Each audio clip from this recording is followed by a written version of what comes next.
pour qu'ils restent concentrés sur la croissance ensemble. En bref, si le couple fait plus d'efforts dans ce domaine, il se sentira plus engagé. Leçon apprise. Ils aiment relever des défis. C'est pourquoi ceux qui croient en cela, ils ne tiendront pas compte des grandes différences qui existent entre eux.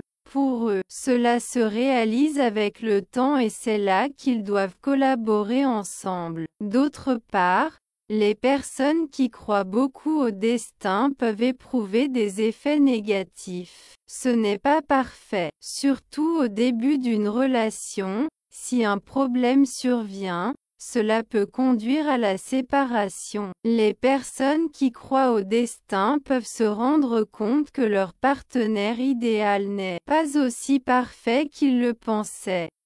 Ceux qui soutiennent cette idée peuvent dire que leur partenaire ne m'a jamais vraiment compris, ou qu'un petit problème est le signe que nous ne nous adaptons pas vraiment. Cela se produit même si le couple s'entend bien, selon Franiuk. De plus, ils ont tendance à mettre fin à la relation de manière plus dure. Les personnes qui croient au véritable amour disparaissent souvent sans rien dire, évitant de communiquer jusqu'à ce que leur partenaire cesse de les chercher. C'est peut-être parce qu'ils ne pensent pas que ça vaut la peine d'essayer. En fin de compte, ils pensent que leur partenaire n'est pas parfait. Ils ne comprennent pas non plus pourquoi il est utile de donner des commentaires. Ils ne considèrent pas cela comme une mauvaise chose, déclare Gilly Friedman, une psychologue du St. Mary's College du Maryland qui étudie le rejet social. Le score sur l'échelle de croissance a un léger impact de manière générale. D'un autre côté, si vous obtenez un score de croissance élevé, vous verrez probablement le fantôme comme une très mauvaise chose. Ces personnes peuvent aussi négliger les problèmes plus facilement. C'est parce qu'ils sont sûrs d'avoir trouvé l'amour de leur vie. Selon Franiuk, les personnes qui croient au destin sont généralement plus compréhensives avec leur partenaire et préfèrent éviter hard discussion parce qu'ils veulent penser que cette personne est la bonne. Cela peut être bon pour résoudre de petites différences. Mais si vous évitez les grands combats, vous vous retrouvez avec quelqu'un qui ne vous convient pas. Les gens ne peuvent-ils pas changer? Et les mauvaises choses qui peuvent arriver sont très sérieuses. Les personnes qui croient que tout est prédestiné et qui ont été ensemble depuis longtemps ignorent souvent les problèmes. En fin de compte, ils pensent qu'eux et leurs partenaires sont plus appropriés ensemble en raison du temps qu'ils ont passé ensemble. Selon Franiuk, les personnes qui pensent avoir trouvé leur partenaire idéal ont tendance à signaler davantage de cas de violence dans une relation amoureuse, réduisent les problèmes dans les relations. Certaines personnes remarquent même des signes de danger et ont peur.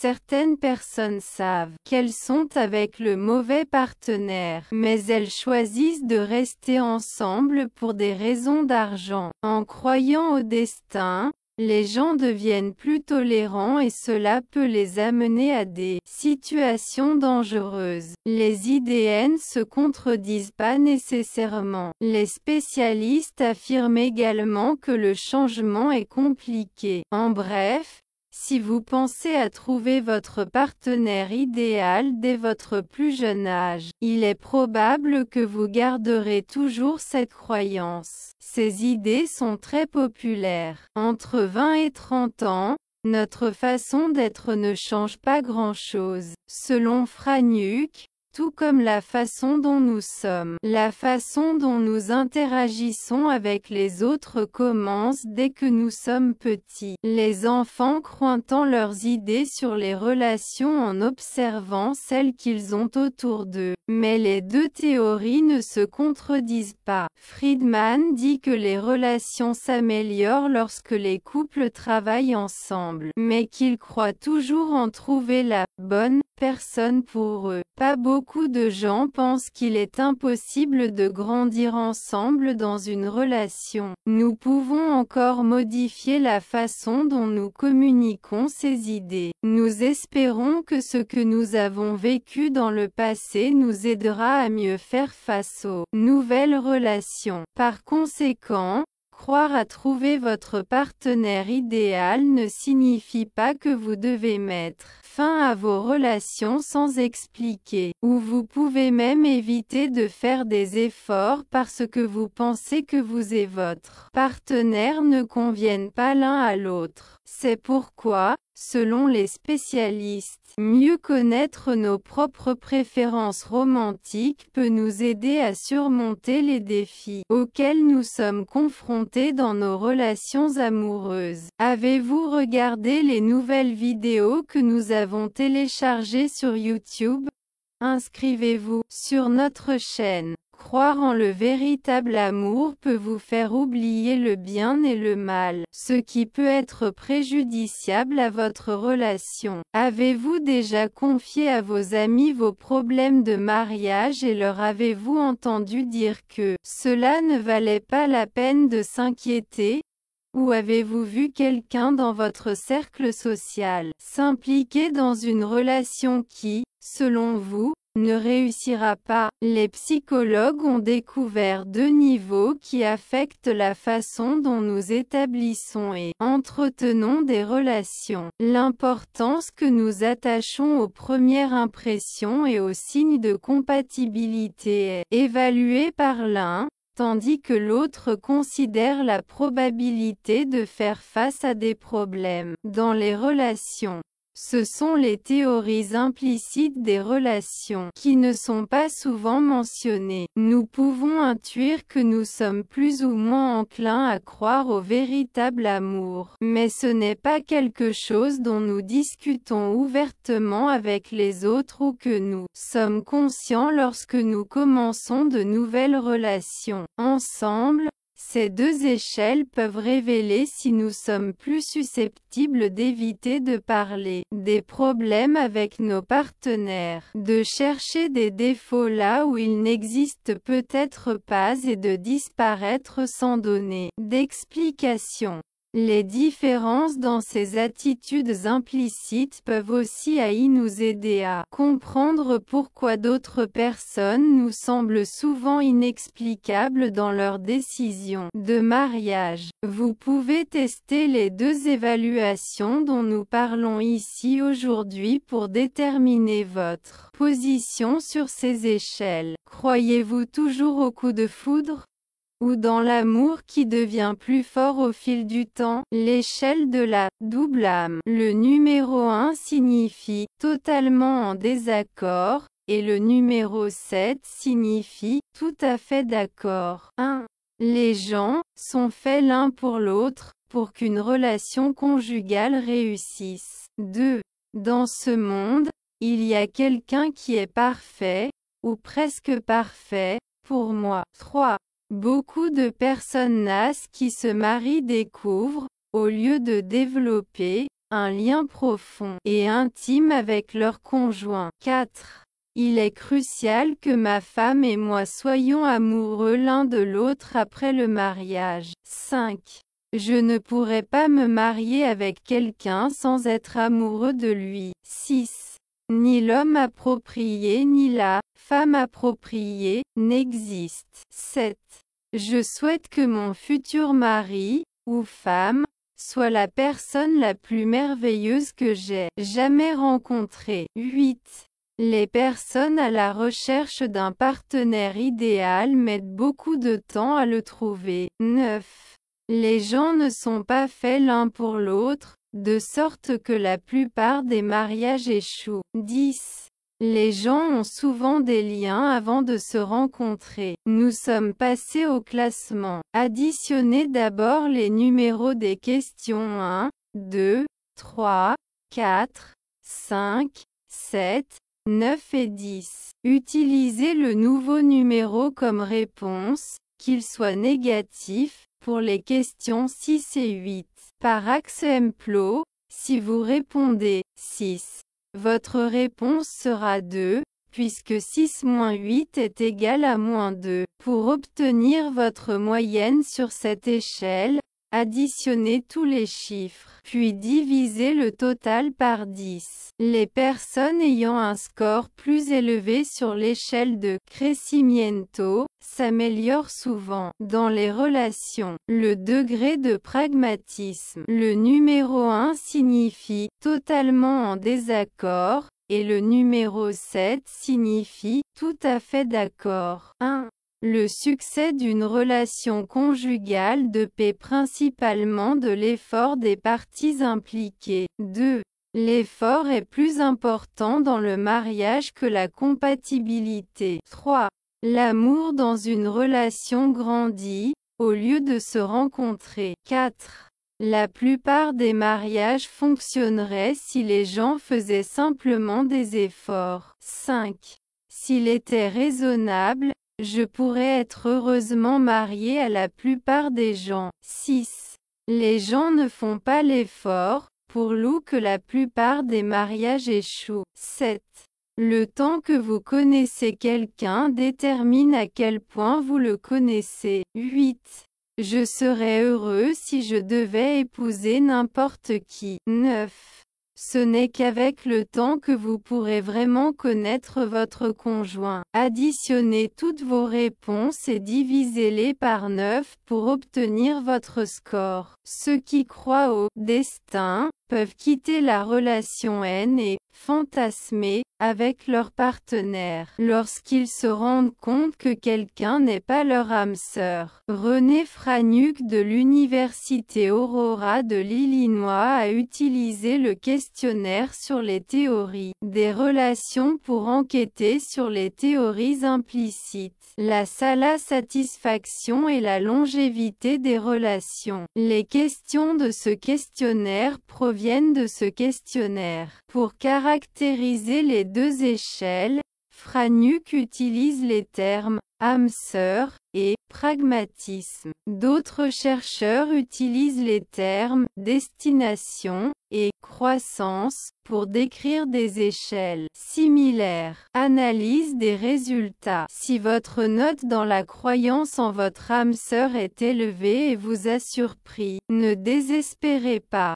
Franuc affirme que même si gens croient souvent qu'il sera pragmatique, beaucoup ont encore foi en leur âme sœur, parce que cela semble peu scientifique. Beaucoup d'entre nous rejettent le concept des âmes sœurs lorsque ces théories sont mentionnées. Cependant, en réalité, ce n'est qu'un terme pour décrire ceux qui s'identifient à ces croyances romantiques. Nous pourrions l'appeler autrement. Il n'est pas surprenant que nous souhaitions croire à ces idées, car notre culture occidentale nous exerce une pression pour le faire. Que devez-vous faire après avoir su combien vous avez marqué? Les personnes qui obtiennent des scores élevés sur les échelles de croissance s'améliorent, généralement dans les moments difficiles dans les relations. Les couples qui obtiennent un score sur les échelles de croissance affirment se sentir mieux dans leur relation après avoir résolu un conflit. Cela montre que l'existence d'un problème peut améliorer la solidité d'une relation. Pour que ces personnes restent concentrées sur leur développement mutuel, des problèmes petits et peu significatifs peuvent survenir. En d'autres termes,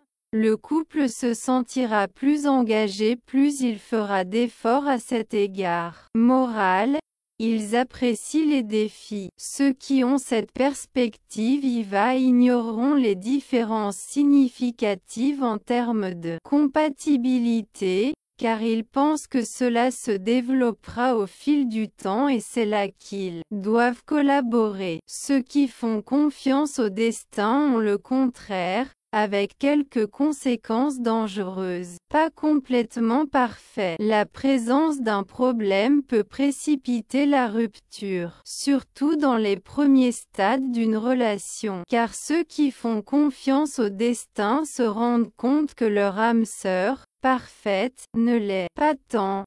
Les partisans de cette idée peuvent faire valoir que leur conjoint ne m'a jamais vraiment compris, ou qu'une petite erreur est la preuve que nous ne sommes pas vraiment compatibles. Même lorsque le couple est relativement compatible, cela se produit, dit Franuk. Pire encore, ils mettent souvent fin à la relation de manière plus violente. Les personnes qui croient au véritable amour sont plus susceptibles de disparaître sans donner d'explication, en évitant le contact jusqu'à ce que leur conjoint cesse de les chercher. C'est peut-être parce qu'ils ne pensent pas que l'effort en vaut la peine. En fin de compte, ils pensent que leur conjoint n'est pas idéal. Ils ne voient pas aussi les avantages de donner des commentaires. Gilly Friedman, une psychologue qui enquête sur le rejet social au St. Mary's College de Maryland, dit: ils ne le voient pas comme quelque chose de négatif. Dans l'ensemble, le score sur l'échelle de croissance a un impact moindre. D'autre part, un score de croissance élevé indique que vous avez une tendance à percevoir le fantôme comme quelque chose de très négatif. De plus,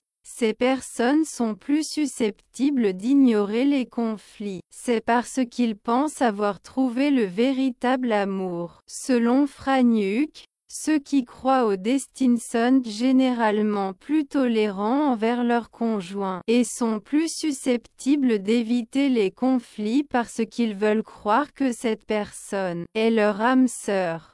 Cela peut aider avec les petits désaccords, mais si vous évitez les conflits importants, vous finirez avec quelqu'une haine, ce qui n'est pas bénéfique pour vous. Les gens ne s'adaptent pas, et les répercussions peuvent être extrêmement graves. Ceux qui font confiance au destin et passent plus de temps ensemble ignorent souvent les problèmes. Après tout, ils pensent que pour le temps qu'ils ont passé ensemble, eux et leurs conjoints sont plus compatibles. Franuk affirme que plus les défenseurs des âmes sœurs insistent sur une relation amoureuse, simplement parce qu'ils pensent avoir trouvé ou à la bonne personne, plus ils dénoncent la violence. Ils réduisent les relations problématiques. Certains se cassent même lorsqu'ils voient des signaux d'alarme. Certaines personnes sont conscientes qu'elles sont dans une relation avec la mauvaise personne, mais en raison de circonstances économiques, ils choisissent de rester avec leur conjoint, et en raison de leur foi dans le destin, ils acquièrent une plus grande tolérance, ce qui les conduit à des situations dangereuses. Les théories ne doivent pas s'exclure les unes des autres. Les experts affirment également que le changement est difficile. En d'autres termes, si vous croyez aux âmes sœurs dès le plus jeune âge, vous ne changerez probablement pas d'avis tout au long de votre vie. Ces idées ont une base très solide. Notre personnalité est assez stable entre 20 et 30 ans. Selon Franuk, la construction de relations se développe également dès le plus jeune âge. Les enfants forment ces idées sur la base des relations qui les entourent. Cependant, les deux théories ne s'excluent pas l'une l'autre. Vous pouvez croire que les relations s'améliorent lorsque les couples s'efforcent ensemble, mais continuez à croire qu'il y a la personne adaptée pour vous, déclare Friedman. L'idée qu'il est possible d'évoluer ensemble dans une relation est quelque chose avec laquelle peu de gens ne sont pas d'accord. Et nous pouvons encore changer la façon dont nous communiquons ces croyances. Nous espérons que nos expériences passées influenceront la façon dont nous abordons les nouvelles relations. Par conséquent, pas en croyant en une âme sœur que vous perdrez vos relations sans donner d'explication, ou même éviter de faire des efforts parce que vous pensez que vous et votre partenaire n'est pas adapté. Selon les experts, Être plus avec les scientifiques de nos inclinations romantiques peuvent nous aider à surmonter les défis de l'amour. Avez-vous vu nos vidéos les plus récentes sur YouTube? Revenez sur notre chaîne. Lorsque vous vous trouvez dans une relation avec la bonne personne, vous êtes capable d'identifier et de valoriser le véritable amour qui les unit. L'individu qui montre une préoccupation authentique. Celui qui exprime ouvertement ses sentiments. Celui qui reste inébranlable à vos côtés, quelles que soient les circonstances qui se présentent. Pourtant, le véritable amour transcende les barrières du temps et de l'espace, se manifestant dans les gestes les plus simples et les plus quotidiens, les regards complices et les sourires partagés. Il se trouve dans les moindres détails et les plus inaperçus de la vie quotidienne. Si vous vous trouvez dans une relation où la complicité est un facteur fondamental, vous vous sentirez sûrement complètement identifié au reconnaisseur ces 21 signes qui confirment que ce que vous vivez est un amour vrai et profond. Il y a des situations qui ne se présentent que lorsque deux personnes entrent dans une relation d'intimité profonde et se familiarisent de manière authentique.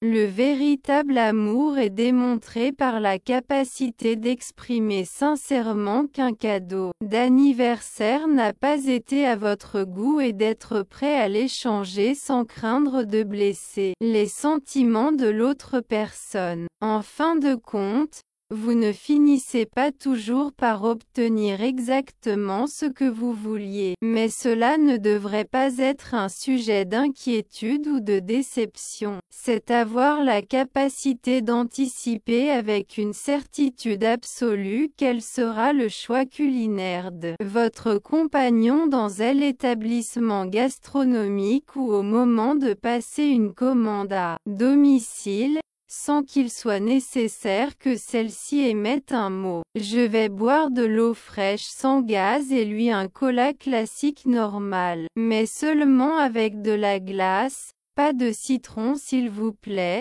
pour l'amour de Dieu. C'est bien comme ça, n'est-ce pas? Il est essentiel dans une relation amoureuse d'être au courant des particularités irritantes du partenaire et de trouver un moyen de les faire face avec patience et compréhension. Lorsqu'il a l'habitude de s'endormir avec la télévision allumée, de s'approprier toutes les couvertures pendant la nuit ou de ronfler fortement à côté de l'oreille, cela fait simplement partie de la vie et de la nature humaine que des événements comme ceux-ci se produisent de temps en temps. Aimer vraiment implique d'être prêt à partager non seulement les moments de gloire, mais aussi ces instants moins dignes de fierté. Chérie, aujourd'hui j'ai dépassé ma marque personnelle de Temakis dans le Rodizio. C'était tellement délicieux que je n'ai pas pu résister à demander de plus en plus. Il est essentiel de maintenir une communication ouverte et sincère dans toutes nos relations, car la transparence et l'honnêteté sont la base de la confiance mutuelle. Cela implique de ne pas cacher d'informations ou de garder de secrets, tant dans nos interactions personnelles que dans la façon dont nous interagissons avec les autres.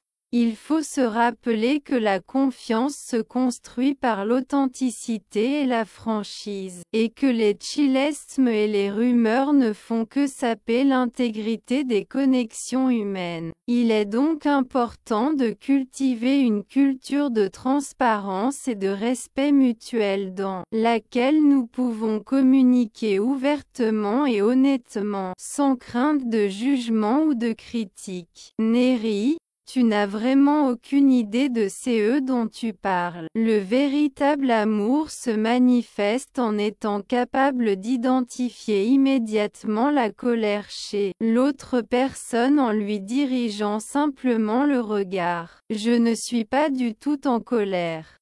Je trouve juste extrêmement drôle que il est également important de savoir s'excuser lorsque nous faisons des erreurs. Lorsque vous savez exactement quelles actions prendre pour gagner le pardon et la compréhension de votre amant, démontrant votre regret et votre véritable désir de corriger vos erreurs. Il est essentiel de connaître en profondeur les goûts et les préférences de l'autre personne, afin de pouvoir établir un lien authentique et significatif. Ne me donnez pas de fleurs, offrez-moi une expérience inoubliable. Cœur carte. Le véritable amour se démontre lorsque vous avez quelqu'un qui vous soutient et vous motive. Dans les tâches quotidiennes, même dans celles qui sont monotones et fastidieuses, comme laver les plats après un délicieux repas ensemble. Cependant, il est important de garder à l'esprit qu'à un moment donné, il sera également de votre responsabilité d'accomplir cette tâche. Le véritable amour se manifeste dans le désir constant de t'embrasser, de sentir la chaleur de ta peau à côté de la mienne, de me perdre dans la profondeur de tes yeux et de la certitude qu'ensemble on peut surmonter tout obstacle qui se met en travers de notre chemin. Le amour est un sentiment profond et puissant qui nous remplit de joie et nous fait sentir complets. C'est la force qui nous pousse à être de meilleures personnes et à prendre soin de ce que nous. Cependant, il est également important de se permettre le luxe d'y profiter de temps en temps, d'un moment de solitude et de tranquillité, où vous pourrez vous reconnecter avec vous-même et vous ressourcer pour poursuivre vos responsabilités quotidiennes. Chacun d'entre eux se trouvait confortablement situé dans son propre coin du salon, l'un d'eux se concentrant sur la résolution d'un jeu de mots croisés stimulant tandis que l'autre profitait d'un match de football passionnant à la télévision, démontrant ainsi l'affection profonde qu'ils avaient l'un pour l'autre. Le véritable amour est démontré en surprenant votre partenaire avec sa nourriture préférée, exquise, préparé avec soin et dévouement. Il n'y a pas de geste plus romantique et attentif que celui-ci. Le plus grand geste d'affection et d'affecto que quelqu'un peut avoir envers quelqu'un d'autre est de lui montrer de l'amour inconditionnel. 13. Et profitez de regarder ensemble une série intéressante sur Netflix. Pour ces dimanches calmes et relaxants de paresse et de repos absolu. Mais cela implique que l'un ne peut pas profiter d'un épisode sans la compagnie de l'autre. Sommes-nous d'accord sur ce sujet ? S'il vous plaît, le véritable amour se manifeste dans la capacité d'accepter et de tolérer les petits défauts qui peuvent être gênants, car l'impossibilité de modifier l'autre personne est reconnue. Il ne s'agit pas simplement de changer les circonstances, mais d'apprendre à vivre avec elles et à s'adapter de la meilleure façon possible. Et c'est être prêt à se réconcilier et à chercher l'harmonie dans chaque désaccord ou conflit qui surgit entre vous. Discuter et avoir des désaccords est une chose courante dans les relations humaines. Cependant, c'est fondamental ne pas permettre à l'ego de prendre le contrôle de la situation. Ne pensez-vous pas que c'est le cas? 17. Il est essentiel d'enseigner aux enfants l'importance de partager la nourriture en famille et entre amis. Lorsque vous décidez de partager le aller si profondément significatif avec quelqu'un d'autre, ne peut être considéré que comme un acte d'amour vrai et authentique. Mais c'est aussi profiter de votre délicieux sandwich maison tout en priant avec ferveur pour que votre partenaire, qu'ont son bavardage sans fin. Il ne parvient même pas à donner la première bouchée au sien. Le véritable amour se caractérise par la création d'un langage unique et spécial entre deux personnes. À la fin de la journée, il est courant d'attribuer des surnoms et des surnoms à situations, objets et proches, ce qui renforce la connexion et la complicité exclusive qu'ils partagent. Plein de blagues internes que nous seuls comprenons et qui nous font rire sans arrêt. L'amour est disfruitier d'un repas exquis les jours ensoleillés de printemps. Anniversaire spécial, délicieuse fondue au fromage, vin rouge exquis. Et aussi, parfois, quand la fin du mois arrive et qu'il n'y a plus de disponibilité des ressources financières, vous reconnaissez le véritable amour si vous êtes dans une relation avec la bonne personne. Celui qui reste à vos côtés, quoi qu'il arrive, celui qui le montre, celui qui s'en soucie. Le véritable amour est dans les choses les plus petites et les plus insignifiantes. Vous vous identifierez à ces 21 preuves que vous êtes dans une relation d'amour véritable avec ce niveau de complicité. Quand un couple se rencontre, il y a des choses qui ne se produisent que comme ça. Pouvoir échanger votre cadeau d'anniversaire est un véritable amour. Vous ne recevez pas toujours ce que vous vouliez, et rien ne se passe après tout. Savoir ce que l'autre personne va commander au restaurant, la distribution sans avoir à ouvrir la bouche. Il prendra un soda cola avec de la glace, sans citron. Je vais prendre de l'eau sans gaz. Trouver un moyen de supporter les manies ennuyeuses de l'autre. Voler toutes les couvertures la nuit. Dormir avec la télé allumée ou ronfler dans l'oreille. Quelque chose s'est passé. Partagez toutes vos réalisations, même les pas si nobles, c'est aimer. Aujourd'hui, j'ai battu mon record de temaki au rodizio. Chérie, ne pas avoir de secret est important, même par rapport au potin des autres. Tu ne sais pas, bébé, reconnaître que l'autre personne est en colère, c'est le véritable amour. Je trouve juste drôle que je ne suis pas en colère. Savoir s'excuser est également important. Gagnez le pardon de votre amant quand vous savez exactement quoi faire. Il est important de savoir ce que l'autre personne aime vraiment. Donnez-moi ceci. Cœur carte ne me donne pas de fleurs. Avoir quelqu'un pour vous pousser dans les choses ennuyeuses, comme faire la vaisselle, c'est de l'amour. Mais c'est aussi à vous de le faire un jour. Que tu aimes t'embrasser, c'est l'amour. Vous n'avez pas besoin de changer quoi que ce soit. Profiter de votre espace personnel de temps en temps est également important. Se faisant pareil, l'un faisant des mots croisés et l'autre regardant le football dans son coin. Surprendre l'autre avec la nourriture préférée est le véritable amour. La plus grande démonstration d'amour. Regarder une série sur Netflix ensemble. Dimanche de paresse. D'accord ? Cela signifie que l'un ne peut pas regarder un épisode sans l'autre. Vous ne pouvez pas changer la personne. Il est donc important d'accepter les petits défauts qui vous dérangent dans le véritable amour. Il s'agit d'apprendre à vivre avec, pas de changer. Vouloir réconcilier chaque fois qu'il y a un combat. N'est-ce pas qu'il ne faut pas se laisser emporter par la fierté en se battant? Apprendre à partager la nourriture. Cela ne peut être le véritable amour que si vous partagez quelque chose d'aussi précieux avec quelqu'un. Mangez votre collation pendant que vous priez pour que votre partenaire ne puisse pas finir le sien. Après tout, le véritable amour, c'est d'avoir votre propre langue, en donnant des surnoms aux choses et aux personnes que vous seuls comprenez. Blagues internes. Profitez d'un bon repas les jours de